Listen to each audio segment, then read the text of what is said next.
Water, when unmanipulated, is to find its level, so whether you look at a cup of water, a bathtub, a swimming pool, a lake, or the ocean, it's flat. Of course, natural motion is not considered and doesn't equal a curve. We have 0 authentic pictures of the Earth and they're all composites, and NASA even admits that they Photoshop Earth images. It is Photoshopped, but it's has to be. On numerous occasions, NASA admits that we can't go beyond low Earth orbit, which is between 99 miles and 1,200 miles away. The interesting thing is that the moon is said to be 238,000 miles away, which is a difference of 236,800 miles. No matter if you're on the ground, on top of a building, a mountain, a hot air balloon, an airplane, or looking at high-altitude amateur balloon footage, the horizon never fails to rise right to your eyes. Whether you are looking at Toronto's skyline from Niagara on the lake, 31 miles away, Chicago's skyline from Union Pier, 43 miles away, or even Oahu from Kauai, which is up to 108 miles away from center to center, or 73 miles away from the closest points. You will not see any curvature where it's supposed to be.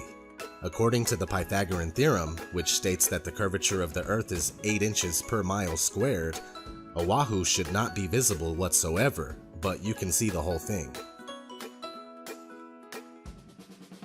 In 1887, Albert Michelson and Edward Morley conducted what's known as the Michelson-Morley experiment.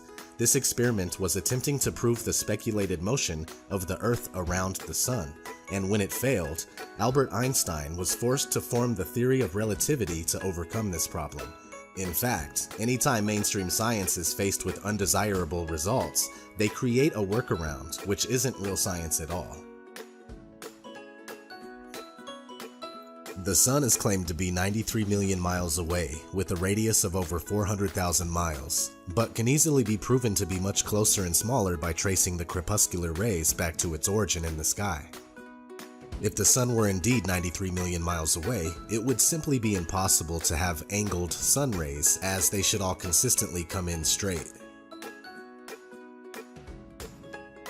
According to the globular theory, a lunar eclipse occurs when the Sun, Earth, and Moon are in a direct line, but it is on record that since about the 15th century, over 50 eclipses have occurred while both the Sun and Moon are visible above the horizon. F.H. Cook, The Terrestrial Plane. It's a common misconception that the shadow of the Earth causes moon phases. Even the pastors and priests of the science religion readily admit this fact. The interesting thing about moon phases is that they are always the exact same 8 phases repeated. But if we were circling around the Sun, these 8 phases would inevitably be reversed from the summer to winter seasons.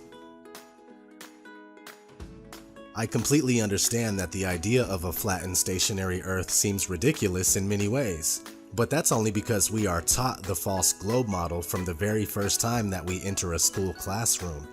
Not to mention the first time we are introduced to the concept of a flat Earth, it's depicted as a highly laughable world where ships, boats, and water would run off of the edge. So I do get it, but it's all part of the deception.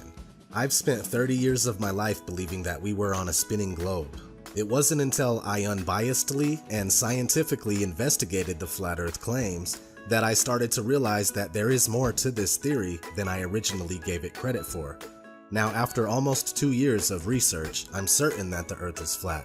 We are told that the Earth spins at 1,040 miles per hour, while the Earth travels around the Sun at 66,000 miles per hour. Meanwhile, the whole solar system is going inside the Milky Way galaxy at a speed of 490,000 miles per hour. And finally, the entire Milky Way galaxy is darting through infinite space at over 1 million miles per hour.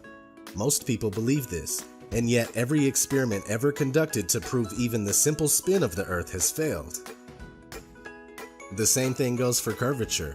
It's never been proven, and the only time we see it is in movies, NASA CGI, or when we're looking through a distorted fisheye lens. With all that said, please continue to research critically and don't be afraid to ask reasonable questions and speak out.